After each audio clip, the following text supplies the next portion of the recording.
ಲೋಕಸಭಾ ಚುನಾವಣೆಗೆ ದಿನಗಣನೆ ಆರಂಭ ಆಗಿದೆ. ಇಡೀ ರಾಷ್ಟ್ರಾದ್ಯಂತ ಲೋಕಸಭಾ ಚುನಾವಣೆಯ ಕಾವು ದಿನದಿಂದ ದಿನಕ್ಕೆ ಹೆಚ್ಚುತ್ತಾ ಇದೆ.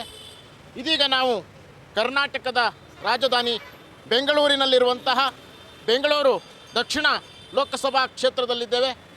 8 ವಿಧಾನಸಭಾ ಕ್ಷೇತ್ರವನ್ನು ಹೊಂದಿರುವಂತಹ ಬೆಂಗಳೂರು ದಕ್ಷಿಣ ಲೋಕಸಭಾ ಕ್ಷೇತ್ರ ಇದು BJPಯ ಭದ್ರಕೋಟೆ ಅಂತೇಳಿ ಹೆಸರುವಾಸಿಯಾದಂತಹ ಕ್ಷೇತ್ರ. ಹಿಂದೆ ಪ್ರಭಾವಿ ನಾಯಕರಾದಂತಹ ಅನಂತಕುಮಾರ್ ಅವರು ಪ್ರತಿನಿಧಿಸುತ್ತಿದ್ದಂತಹ ಕ್ಷೇತ್ರ ಆಗಿರೋದ್ರಿಂದ ರಾಷ್ಟ್ರ ಮಟ್ಟದಲ್ಲಿ ಬೆಂಗಳೂರು ದಕ್ಷಿಣ ಲೋಕಸಭಾ ಕ್ಷೇತ್ರಕ್ಕೆ ಒಂದು ಹೆಸರಿದೆ. ಇದೇ ಲೋಕಸಭಾ ಕ್ಷೇತ್ರದಿಂದ ಆಯ್ಕೆಯಾಗಿದ್ದಂತಹ KS ಹೆಗಡೆ ಅವರು ಲೋಕಸಭೆಯ ಸ್ಪೀಕರ್ ಆಗಿ ಕೂಡ ಕೆಲಸ ಮಾಡಿದರು. ಅಂತಹ ಒಂದು ಹೆಗ್ಗಳಿಕೆಯ ಕ್ಷೇತ್ರ. ನಾವು ಇದೀಗ ಬೆಂಗಳೂರು ದಕ್ಷಿಣ ಲೋಕಸಭಾ ಕ್ಷೇತ್ರದ ವಿಜಯನಗರ ವಿಧಾನಸಭಾ ಕ್ಷೇತ್ರದಲ್ಲಿದ್ದೇವೆ. ವಿಜಯನಗರದ ಸುಪ್ರಸಿದ್ಧ ಮಾರುತಿ ಮಂದಿರದ ಎದುರು ಭಾಗದಲ್ಲಿ ನಾವು ಇದ್ದೇವೆ. ದೃಶ್ಯಗಳಲ್ಲಿ ನೋಡ್ಬೋದು. ಇದು ವಿಜಯನಗರದ ಮಾರುತಿ ಮಂದಿರ ಒಂದು ಲ್ಯಾಂಡ್ ಮಾರ್ಕ್ ಇದ್ದ ಹಾಗೆ. ಇಡೀ ಬೆಂಗಳೂರಿನಲ್ಲಿ ವಿಜಯನಗರದ ಮಾರುತಿ ಮಂದಿರ ಅಂದರೆ ಎಲ್ಲರಿಗೂ ಚಿರಪರಿಚಿತವಾಗಿರ್ತಕ್ಕಂಥದ್ದು. ಇಲ್ಲಿ ಈ ಬಾರಿ ಲೋಕಸಭಾ ಕ್ಷೇತ್ರದಲ್ಲಿ ಮತ್ತೊಮ್ಮೆ ಅದೃಷ್ಟ ಪರೀಕ್ಷೆಗೆ ಇಳಿದಿರುವಂಥವರು ತೇಜಸ್ವಿ ಸೂರ್ಯ ಅವರು. ಅತ್ಯಂತ ಕಿರಿ ವಯಸ್ಸಿನಲ್ಲೇ ಸಂಸದರಾಗಿ ಆಯ್ಕೆಯಾಗಿ ಒಂದು ಅವಧಿಯನ್ನು ಪೂರೈಸಿದ್ದಾರೆ. ಇದೀಗ ಮತ್ತೊಮ್ಮೆ ಅವರು ಅಖಾಡದಲ್ಲಿದ್ದಾರೆ. ಅವರಿಗೆ ಟಕ್ಕರ್ ಕೊಡೋದಕ್ಕೆ ರಾಮಲಿಂಗಾರೆಡ್ಡಿಯವರ ಪುತ್ರಿ, ಹಿಂದೆ ಜಯನಗರದ ಶಾಸಕಿ ಕೂಡ ಆಗಿದ್ದಂತಹ ಸೌಮ್ಯ ರೆಡ್ಡಿಯವರು ಇದೀಗ ಲೋಕಸಭಾ ಕಣದಲ್ಲಿದ್ದು ಎಲ್ಲ ವಿಧವಾಗಿರ್ತಕ್ಕಂತಹ ಪ್ರಚಾರವನ್ನು, ಅತ್ಯಂತ ಬಿರುಸಿನ ಪ್ರಚಾರವನ್ನು ಕೈಗೊಂಡಿದ್ದಾರೆ.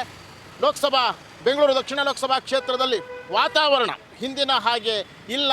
ಇಲ್ಲಿ ಇದೀಗ BJPಯ ಭದ್ರಕೋಟೆಯಲ್ಲಿ ನಿಧಾನಕ್ಕೆ ಬಿರುಕು ಕಾಣಿಸಿಕೊಳ್ತಾ ಇದೆ ಅನ್ನುವ ರೀತಿಯಲ್ಲಿ ವಾತಾವರಣ ಇವತ್ತಿದೆ. ಎಲ್ಲ ಮತದಾರರು ಸಹಿತ ಅದೇ ರೀತಿಯ ಅಭಿಪ್ರಾಯವನ್ನು ವ್ಯಕ್ತಪಡಿಸ್ತಾ ಇದ್ದಾರೆ. ಎಲ್ಲವೂ ಸಹಿತ ಜೂನ್ ತಿಂಗಳಲ್ಲಿ ಇಲ್ಲಿನ ಒಂದು ಫಲಿತಾಂಶ ಬರಲಿಕ್ಕಿದೆ. ಇಲ್ಲಿನ ಮತದಾರ ಪ್ರಭು ಏನಂತಾನೆ, ಅವನ ಮನದಾಳದ ಮಾತುಗಳೇನಿದ್ದಾವೆ ಅದೆಲ್ಲವನ್ನು ಕೂಡ ನಾವು ಒಳಭಾಗಕ್ಕೆ ಹೋಗಿ ತಿಳಿದುಕೊಂಡು ಬರೋಣ ಬನ್ನಿ. ಲೋಕಸಭಾ ಚುನಾವಣೆಯ ಕಾವು ದಿನದಿಂದ ದಿನಕ್ಕೆ ಹೆಚ್ಚುತ್ತಾ ಇದೆ. ಇನ್ನೇನು ದಿನಗಣನೆ ಆರಂಭ ಆಗೋಗಿದೆ. ನಾವು ಇದೀಗ ಬೆಂಗಳೂರು ದಕ್ಷಿಣ ಲೋಕಸಭಾ ಕ್ಷೇತ್ರದಲ್ಲಿದ್ದೇವೆ. ಇಲ್ಲೆಲ್ಲ ಸಹಿತ ತೇಜಸ್ವಿ ಸೂರ್ಯ BJPಯಿಂದ, ಕಾಂಗ್ರೆಸ್ನಿಂದ ಸೌಮ್ಯ ರಾಮಲಿಂಗಾರೆಡ್ಡಿಯವರ ನಡುವೆ ತುರುಸಿನ ಸ್ಪರ್ಧೆ ಏರ್ಪಟ್ಟಿದೆ. ಈಗಾಗಲೇ ಭರ್ಜರಿ ಪ್ರಚಾರವನ್ನು ಮನೆಗೆ ಹೋಗಿ ಪ್ರಚಾರವನ್ನು ಈಗಾಗಲೇ ನಡೆಸ್ತಾ ಇದ್ದಾರೆ. ನಮ್ಮ ಜೊತೆ UB ವೆಂಕಟೇಶ್ ಅವರು ಇದ್ದಾರೆ. ಅವರೆಲ್ಲರ ಸಹಚರ ಎಲ್ಲರೂ ಸಹಿತ ಇಲ್ಲಿ ಪ್ರಚಾರವನ್ನು ನಡೆಸ್ತಾ ಇದ್ದಾರೆ. ನಾವು UB ವೆಂಕಟೇಶ್ ಅವರನ್ನು ಕೇಳೋಣ ಏನು ಹೇಳ್ತಾರೆ ಅಂತೇಳಿ. ಸರ್, ಬೆಳಿಗ್ಗೆ 6 ಗಂಟೆಗೆ ಶುರು ಆದರೆ ರಾತ್ರಿ 12 ಗಂಟೆ ತನಕ ಬೀದಿ ಗಲ್ಲಿ ಮನೆಗೆ ಹೋಗಿ ಪ್ರಚಾರವನ್ನು ನಡೆಸ್ತಾ ಇದ್ದೀರಿ. ಹೆಂಗಿದೆ ರೆಸ್ಪಾನ್ಸು? ಜನ ಏನು ಹೇಳ್ತಾ ಇದ್ದಾರೆ ಅಂತ ನೋಡಿ. ಮೊದಲನೇದಾಗಿ 3 ದಶಕಗಳಿಂದ ಈ ಭಾಗದಲ್ಲಿ ಕಾಂಗ್ರೆಸ್ ಪಕ್ಷ ಬಂದಿಲ್ಲ. ಮುನ್ರಾಯರು ಬಿಟ್ಟ ಮೇಲೆ ಈ ಸಾರಿ ಸಮಬಲದ ಹೋರಾಟ ಇದೆ. ಆಮೇಲೆ ಕಳೆದ 10 ವರ್ಷದಿಂದ ಪ್ರಧಾನಮಂತ್ರಿಗಳ ಅವೈಜ್ಞಾನಿಕ ನಡತೆಯಿಂದ ದೇಶ ದುಸ್ಥಿತಿಗೆ ಹೋಗಿದೆ. ಅದೇ ಥರ 5 ವರ್ಷದಿಂದ ಇಲ್ಲಿ ಗೆದ್ದಿರುವಂಥ ಲೋಕಸಭಾ ಸದಸ್ಯರು ಬರೀ ಬೆಂಕಿ ಹಚ್ಚೋ ಕೆಲಸದಲ್ಲಿರ್ತಾರೆ. ಒಳ್ಳೆ ಕೆಲಸ ಅನ್ಕೆ ಏನೂ ಮಾಡಲ್ಲ. ನಗರಪೇಟೆ ಅಂದರೆ ಓಡೋಗ್ತಾರೆ. ಕೋವಿಡ್ ಇಂಜೆಕ್ಷನ್ ಅಂದರೆ 700 ರೂಪಾಯಿಗೆ ಮಾರ್ತಾರೆ. ವಾರ್ ರೂಮ್ ಅಂತ ಗಲಾಟೆ ಮಾಡ್ತಾರೆ. ಇಲ್ಲೊಂದು ಕಡೆ ಕರೆದ್ರೆ ದೋಸೆ ತಿಂತಾ ಇರ್ತಾರೆ. ಇಂಥದ್ರಲ್ಲಿ ಪ್ರಸಿದ್ಧ ಬಿಟ್ಟರೆ ಜನರಿಗೆ ಮಾಡೋದ್ರಲ್ಲಿ ಏನೂ ಇಲ್ಲ. ನಮ್ಮ ಸೌಮ್ಯ ರೆಡ್ಡಿ ಅವರು ಹೆಸರಿನಲ್ಲೇ ಇದೆ ಸೌಮ್ಯ ಅಂತ. ಒಳ್ಳೆ ಯುವತಿ, ಚೆನ್ನಾಗಿ ಓದಿದ್ದಾರೆ, ಶಾಸಕಿ ಆಗಿದ್ದರು. ಅಲ್ಲಿ ಕೂಡ ಅವ್ರು ಜಯನಗರದಲ್ಲಿ ಸೋಲಿಲ್ಲ. ಈ ಚಂಡೀಗಢ ಎಲೆಕ್ಷನ್ ಥರ BJPಯವರು ಅವ್ರನ್ನ ಸೋಲಿಸಿದ್ದಾರೆ. ಅದು ಕೋರ್ಟ್ನಲ್ಲಿ ಇತ್ಯರ್ಥ ಆಗ್ತದೆ. ಈಗ ಬೆಂಗಳೂರು ದಕ್ಷಿಣ ಕ್ಷೇತ್ರದಲ್ಲಿ ಈ ಬಾರಿ ಕಾಂಗ್ರೆಸ್ಸಿನ ಗೆಲುವು ನಿಶ್ಚಿತ. ಈಗ ಯಾವ್ಯಾವ ವಿಚಾರಗಳನ್ನ ಇಟ್ಕೊಂಡು ತಾವು ಜನರ ಎದುರುಗಡೆ ಹೋಗ್ತಾ ಇದ್ರಿ? ಈಗ ಒಂದು ಕಡೆ ಸರ್ಕಾರದ ಗ್ಯಾರಂಟಿ ಮೇಲೆ ಎಲ್ಲ ಕೂಡ ಫೋಕಸ್ ಮಾಡ್ತಾ ಇದ್ದಾರೆ ಅಂತ ಒಂದು. ಇನ್ನೊಂದು ಕಡೆ ಪ್ರಧಾನಮಂತ್ರಿಗಳು ನರೇಂದ್ರ ಮೋದಿಯವರು ಮೋದಿನೇ ಗ್ಯಾರಂಟಿ ಅಂತೇಳಿ ಅವರು ಕೂಡ ಶುರು ಮಾಡಿದ್ದಾರೆ. ಇದು ಏನಿದು ಗ್ಯಾರಂಟಿ ಸಂಘರ್ಷ ಅಂತ ನೋಡಿ. ಈ ರಾಷ್ಟ್ರದಲ್ಲೇ ಒಂದು ಸೂಕ್ಷ್ಮವಾದ ವಿಚಾರ ತಲೆಗೆ ತೊಗೊಂಡು ಬಡವ್ರಿಗೆ ಸಹಾಯ ಮಾಡಬೇಕು ಅಂತೇಳಿ ಸಿದ್ದರಾಮಯ್ಯನವರು, ಶಿವಕುಮಾರ್ನವರು, ಕಾಂಗ್ರೆಸ್ ಸರ್ಕಾರ ಈ 5 ಗ್ಯಾರಂಟಿಗಳನ್ನ ತೊಗೊಂಬಂತು. ಅದನ್ನು ತಂದಾಗ BJPಯವರು ಇದನ್ನು ಕೊಟ್ಟರೆ ದಿವಾಳಿ ಆಗಿಬಿಡ್ತದೆ, ಇವ್ರು ಕೊಡೋದಿಲ್ಲ, ಬೋಗಸ್ ಅಂದರು. ನಾವು ಇಂಪ್ಲಿಮೆಂಟ್ ಮಾಡಿದ್ಮೇಲೆ ಅದನ್ನು ಅವರೇ ಡೂಪ್ಲಿಕೇಟ್ ಮಾಡಿಬಿಟ್ರು. ನಮ್ಮ ಗ್ಯಾರಂಟಿಗಳು ತೊಗೊಂಡು ಬೇರೆ ಕಡೆ ಹೋಗಿ ಮೋದಿ ಗ್ಯಾರಂಟಿ ಅಂತ ಇದ್ದಾರೆ. ನಾವು ಕೇಳ್ತಾ ಇದ್ದೀವಿ, ಎಲ್ಲಿ ಮೋದಿ ಗ್ಯಾರಂಟಿ? 2 ಕೋಟಿ ಉದ್ಯೋಗ ಇಲ್ಲಪ್ಪ ಮೋದಿ. ಉದ್ಯೋಗ ಕೇಳಿದ್ರೆ ರಾಮ ಮಂದಿರ ನೋಡಿ ಅಂತಾರೆ. 15 ಲಕ್ಷ ದುಡ್ಡೆಲ್ಲಪ್ಪ ಅಂದರೆ ಸರ್ದಾರ್ ಪಟೇಲ್ ಸ್ಟ್ಯಾಚು ನೋಡಿ ಅಂತಾರೆ. ಅಭಿವೃದ್ಧಿ ಎಲ್ರಿ ಅಂತ ಹೇಳಿದ್ರೆ ಹಿಜಾಬು ಅಂತಾರೆ. ಡೆವಲಪ್ಮೆಂಟೇ ಇಲ್ಲ. ಕಾಂಗ್ರೆಸ್ ಸರ್ಕಾರ ಏನು ಆಸ್ತಿಗಳು ಮಾಡಿಟ್ಟಿತ್ತೋ ಅದನ್ನೆಲ್ಲ ಪ್ರೈವೇಟೈಸ್ ಮಾಡಿಬಿಟ್ರು. ಪಬ್ಲಿಕ್ ಸೆಕ್ಟರ್ ಅಂಡರ್ಟೇಕಿಂಗ್ಸ್ನ, ಬ್ಯಾಂಕ್ಗಳಾಗ್ಬೋದು, ಯಾವುದೇ ಉದ್ಯಮ ಆಗ್ಬೋದು. ಅದೇ ಥರ ಈ ಬಡವ್ರಿಗೆ ನಾವು ಕೊಡ್ತಾ ಇದ್ದೀವಲ್ಲ, ನೀವು ನಮ್ಮ ಜೊತೆಗೆ ಬನ್ನಿ. ಆ ತಾಯಂದರು ಸರ್ ಸಿದ್ದರಾಮಯ್ಯದಿಂದ, ಶಿವಕುಮಾರಿಂದ ನಮ್ಮ ಜೀವನ ಹಸನಾಗಿದೆ ಅಂತ ಹೇಳ್ತಾರೆ. ಅವ್ರಿಗೆ 2,000 ರೂಪಾಯಿ ಬರ್ತಾಯಿದೆ, ಕರೆಂಟ್ ಫ್ರೀ ಇದೆ, ಬಸ್ಸಲ್ಲಿ ಓಡಾಡ್ತಾ ಇದ್ದಾರೆ, ಯುವಕರಿಗೆ ದುಡ್ಡು ಬರ್ತಾಯಿದೆ, ಅಕ್ಕಿ ದುಡ್ಡು. ಆಮೇಲೆ ಇದರಲ್ಲಿ ಏನಾಗಿದೆ, ನೋ 40%. ಮೊದಲೇನಾಗ್ತಾಯಿತ್ತು, ಪ್ರತಿಯೊಂದಕ್ಕೂ ಲಂಚ ಕೊಡಬೇಕಾಗಿತ್ತು. ಈ ಸ್ಕೀಮಲ್ಲಿ ಏನಾಗಿದೆ, ಯಾರ್ಯಾರು ಬೆನಿಫಿಷಿಯರಿ ಇದ್ದಾರೆ ಅವ್ರಿಗೆ ಡೈರೆಕ್ಟಾಗಿ ಅವ್ರ ಅಕೌಂಟಿಗೆ ನಾವು ದುಡ್ಡು ಹಾಕ್ತೀವಿ. ಯಾರು ಬಂದು ನಮಗೇನಾರ ಲಂಚ ಕೊಟ್ಟು ದುಡ್ಡು ಮಾಡಿಸ್ಕೋಬೇಕನ್ನೋ ಪದ್ಧತಿನಿಲ್ಲ. ಅದರಿಂದ BJP ಅವ್ರಿಗೆ ಚಿಂತನೆ ಶುರುವಾಗ್ಬಿಟ್ಟಿದೆ. ಈ ಸಾರಿ ಈ ಭಾಗದಲ್ಲಿ ಕಾಂಗ್ರೆಸ್ ಜೈಬೇರಿ ಆಗ್ತದೆ. ಇಲ್ಲಿ ಮಾಲಿನಿ ಮೇಡಮ್ ಸಹಿತ ಇದ್ದಾರೆ. ಈಗಾಗಲೇ ವೆಂಕಟೇಶ್ ಸರ್ ಆ ಒಂದು ಗ್ಯಾರಂಟಿ ವಿಚಾರಕ್ಕೆ ಸಂಬಂಧಪಟ್ಟಂಗೆ ಮಾತಾಡಿದ್ರು. ಮಹಿಳೆಯರಿಗೆ ಹೆಚ್ಚು ಹೆಚ್ಚು ಲಾಭ ಆಗ್ತಾ ಇದೆ ಅಂತೇಳಿ ಈ ಕ್ಷೇತ್ರದಲ್ಲಿ ಸೌಮ್ಯ ರೆಡ್ಡಿ ಮಹಿಳೆಯರೇ ಸ್ಪರ್ಧೆ ಮಾಡಿದ್ದಾರೆ. ಜೊತೆಗೆ ಈ ಗ್ಯಾರಂಟಿ ವಿಚಾರಕ್ಕೆ ಸಂಬಂಧಪಟ್ಟ ಹಾಗೆ ಕುಮಾರಸ್ವಾಮಿಯವರು ನಿನ್ನೆ ಮೊನ್ನೆ ಒಂದು ಮಾತನಾಡಿದರೆ ದೊಡ್ಡ ಸುದ್ದಿಯಾಗಿದೆ. ಏನು ಹೇಳ್ತೀರ ಅದ್ರ ಬಗ್ಗೆ? ಖಂಡಿತವಾಗೂ ವಿಶೇಷವಾಗಿ ಹೇಳಬೇಕು ಅಂತಂದರೆ ನಮಗೆ ಬಹಳ ಹೆಮ್ಮೆ ಇದೆ ಈ ಭಾಗಕ್ಕೆ, ಅದರಲ್ಲೂ ಬೆಂಗಳೂರು ದಕ್ಷಿಣಕ್ಕೆ ಸೌಮ್ಯ ರೆಡ್ಡಿ ಅಂತ ಒಂದು ಸುಶಿಕ್ಷಿತವಾದಂಥ ಮಹಿಳೆಯನ್ನು ಕೊಟ್ಟಿರ್ತಕ್ಕಂಥ ಬಹಳ ವಿಶೇಷ ಆಗಿದೆ. ಯಾಕೆಂದರೆ ಇಲ್ಲೆಲ್ಲ ಎಜುಕೇಟೆಡ್ ಕ್ಲಾಸ್ ತುಂಬ ಜಾಸ್ತಿ ಅಂತಕ್ಕಂಥ ಹೇಳತಕ್ಕಂಥ ಮಾತು ಬೆಂಗಳೂರು ದಕ್ಷಿಣ. ಹಾಗಾಗಿ ಆಕೆ ಹೈಲಿ ಕ್ವಾಲಿಫೈಡ್ ಕೂಡ.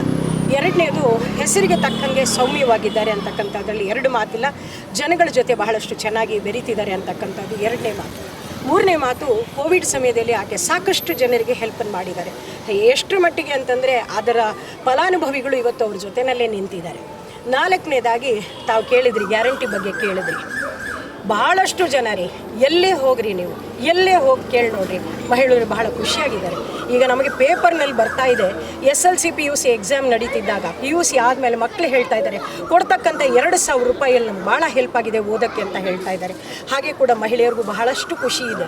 ಅದಕ್ಕೂ ಹೆಚ್ಚಾಗಿ ಈ 2,000 ರೂಪಾಯಿ ಆಗಿರ್ಬೋದು, ಅಥವಾ ನಮ್ಮ ಶಕ್ತಿ ಯೋಜನೆ ಆಗಿರ್ಬೋದು, ಅಥವಾ ಬಸ್ಸು ಫ್ರೀ ಕೊಡ್ತಕ್ಕಂಥದ್ದಾಗಿರ್ಬೋದು, ಕರೆಂಟ್ ಆಗಿರ್ಬೋದು, ಇದೆಲ್ಲದರಿಂದ ಸರಿಸುಮಾರು 7,000ರಿಂದ 8,000 ರೂಪಾಯಿ ತನಕ ಬರುತ್ತೆ ಅಂದಾಗ ಯಾವ ಸರ್ಕಾರ ಕೊಟ್ಟಿದ್ದಾರೆ ಮುಂಚೆ ಯೋಚನೆ ಮಾಡಿ ಹೇಳಬೇಕಾದಂಥ ಮಾತು. ಬರೀ ಗ್ಯಾರಂಟಿ ಅಂದರೆ ಮನುಷ್ಯನ ಗ್ಯಾರಂಟಿ ನಮಗೆ ಬೇಕಾಗಿಲ್ಲ, ಮೋದಿ ಗ್ಯಾರಂಟಿ ನಮಗೆ ಖಂಡಿತ ಬೇಕಾಗಿಲ್ಲ.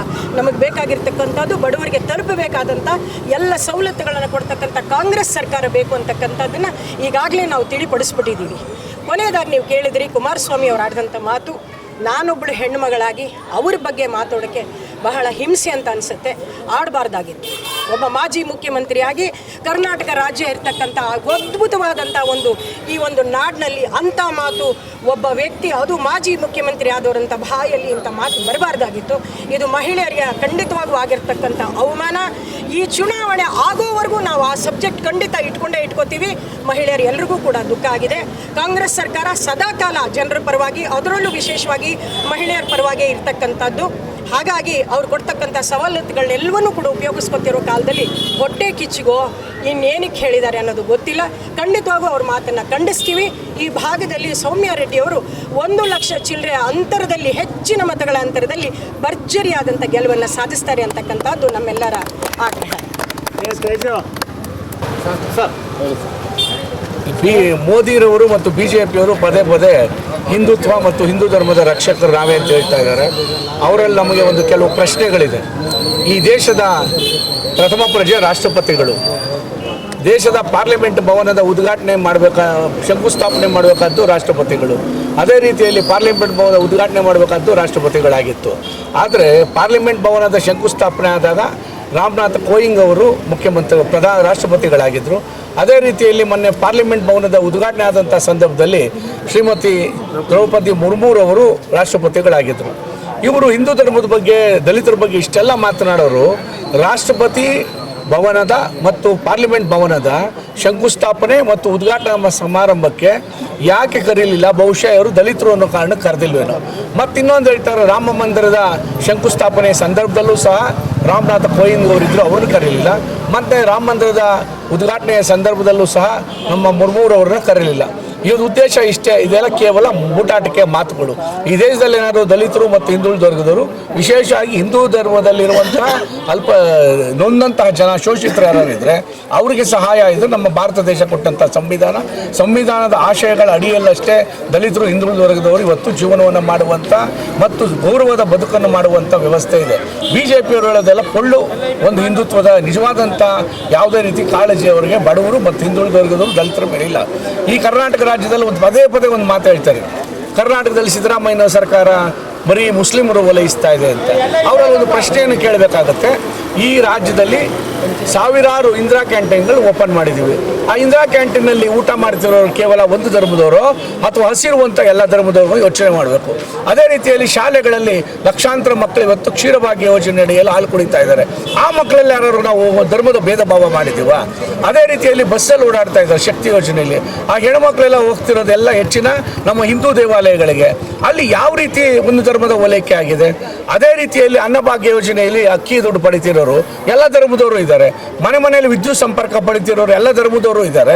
ಅದೇ ರೀತಿಯಲ್ಲಿ ಇವತ್ತು 2,000 ರೂಪಾಯಿ ಪಡಿತಿರೋರು ಎಲ್ಲ ಧರ್ಮದವರು ಇದ್ದಾರೆ. ಕೇವಲ ಜನರನ್ನ ಭಾವನೆಗಳ ಕೇಳಿಸ್ಲಿಕ್ಕೆ, ಭಾವನೆಗಳ ಪ್ರಚೋದನೆ ಮಾಡೋಕ್ಕೆ ಕಾಂಗ್ರೆಸ್ ಸರ್ಕಾರ ಹಿಂದೂ ವಿರೋಧಿಗಳು ಒಂದು ಧರ್ಮವನ್ನು ಓಲೈಸುತ್ತೆ ಅಂತೆ. ನಾವು ಯಾವುದೇ ಧರ್ಮದ ವಿಚಾರಕ್ಕಿಂತ ಯಾವ ಧರ್ಮದಲ್ಲಿ ಹಸುವಿನಿಂದ ನೊಂದೋರಿದ್ದಾರೆ, ಹಸುವಿನಿಂದ ಯಾರಿದ್ದಾರೆ ಮತ್ತು ಯಾರು ಬಡತನದಲ್ಲಿದ್ದಾರೆ, ನಮ್ಮ ಧರ್ಮ ಕಾಂಗ್ರೆಸ್ದು ಮಾನವೀಯತೆ ಧರ್ಮ, ಬಡವರ ಮತ್ತು ನೊಂದವರ ಹಸಿದವರ ಪರ ಮಾತ್ರ. BJಪಿಯವರು ಎಲ್ಲವೂ ಹೇಳೋದು ಬರೀ ಸುಳ್ಳು ಮತ್ತು ಅಪಪ್ರಚಾರ. ಈಗಾಗಲೇ ಸಾಕಷ್ಟು ಹಿಂದುತ್ವದ ವಿಚಾರಕ್ಕೆ ಸಂಬಂಧಪಟ್ಟ ಹಾಗೆ ಸಹಿತ ಮಾತಾಡಿದ್ರು ಇಲ್ಲಿರ್ತಕ್ಕಂಥವ್ರೆಲ್ಲರೂ. ಇದೀಗ ನಮ್ಮ ಜೊತೆ KV ರಾಮಚಂದ್ರ ಅವರಿದ್ದಾರೆ. ಅವರು ಕೇಸರಿ ಬಟ್ಟೆಯನ್ನು ಹಾಕ್ಕೊಂಡು ಇಲ್ಲಿ ಬಂದು ನಿಂತಿದ್ದಾರೆ. ಅವ್ರ ಅಭಿಪ್ರಾಯ ಏನಿದೆ ಅಂತ ಕೇಳೋಣ. ನೀವು ಕೇಸರಿ ಬಟ್ಟೆ ಹಾಕ್ಕೊಂಡು ನಾಮ ಎಲ್ಲ ಇಟ್ಕೊಂಡು ಇಲ್ಲಿ ಬಂದು UB ವೆಂಕಟೇಶ್ವರ ಟೀಮಲ್ಲಿ ಇದ್ದೀರಿ. ಏನು ಈ ಲೋಕಸಭಾ ಕ್ಷೇತ್ರದಲ್ಲಿ, ದಕ್ಷಿಣ ಲೋಕಸಭಾ ಕ್ಷೇತ್ರದಲ್ಲಿ ಏನು ನಡೀತಾ ಇದೆ? ಈಗಿನ ಸಂಸದರ ಬಗ್ಗೆ ಜನ ಏನಂತ ಇದ್ದಾರೆ ಮತ್ತು ಈ ಅಭ್ಯರ್ಥಿಯಾಗಿರ್ತಕ್ಕಂಥ ಸೌಮ್ಯ ರೆಡ್ಡಿ ಅವ್ರ ಬಗ್ಗೆ ತಾವೇನು ಹೇಳ್ತೀರಿ? ಈ ನಮ್ಮ ಭಾರತದ ಧ್ವಜದಲ್ಲಿ ಇವರು ಕೇಸರಿ, ಬಿಳಿ, ಹಸಿರು ಇದೆ. ಯಾಕೆ ಅಂತಂದರೆ ಇದು ಕೇಸರಿ ಅಂತಂದರೆ ಬರೀ ಅದು ಬಂದು BJಪಿದು ಅಂತ ಇದಾಗಿದೆ. ಅದೇನು BJP ಇದೇನಲ್ಲ, ಅದು ಎಲ್ರಿಗೂ ಸೇರಿದು ಅಂತಹ ಒಂದು ಅದು ಬಣ್ಣ ಅದು. ಅದರಿಂದ ನಾವು ಸೌಮ್ಯ ರೆಡ್ಡಿ ಅವರಿಗೆ ನಾವು ಇದು ಸಪೋರ್ಟ್ ಮಾಡ್ತಾ ಇದ್ದೀವಿ. ಅವ್ರು ಈ ಸಲ ಗೆಲ್ತಾರೆ ಅನ್ನೋದು ಒಂದು ಭರವಸೆ ಇದೆ. ಅಂದರೆ ಈಗ ರಾಮ ಬಂದು ಸೌಮ್ಯ ರೆಡ್ಡಿ ಪಕ್ಷದಲ್ಲಿದ್ದಾರೆ. ಹೌದೌದು, ಇದು ಎಲ್ರಿಗೂ ಒಂದೇನೆ ಅಲ್ವಾ? ಅಲ್ಲ, ಇವಾಗ ರಾಮ ಅಂದರು ಒಂದೇನೆ, ರಹೀಮ ಅಂದರು ಒಂದೇನೆ, ಆಮೇಲೆ ಜೀಸಸ್ ಅಂದರು ಕೂಡ ಒಂದೇನೆ. ನಾವು ಇಲ್ಲಿ ಈ ಒಂದು BJಪಿಯವ್ರು ಬಂದಾಗ ಮಾತ್ರ ಈ ಒಂದು ಕೋಮು ಗಲಭೆಗಳಿಗೆ ಒಂದು ಕಾರಣ ಆಗತ್ತೆ.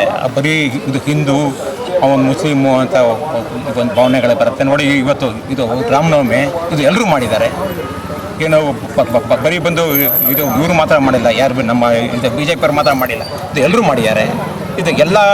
ಇದು ಎಲ್ಲ ಪಾರ್ಟಿಯವರು ಮಾಡಿದ್ದಾರೆ, ಎಲ್ಲ ಪಕ್ಷದವರು ಮಾಡಿದ್ದಾರೆ, ಎಲ್ಲ ಧರ್ಮದವರು ಕೂಡ ಮಾಡಿದ್ದಾರೆ. ಅದರಿಂದ ಏನು ಇದೇನು ತಪ್ಪೇನಿಲ್ಲ ಅಂತ ಹೇಳ್ತೀನಿ.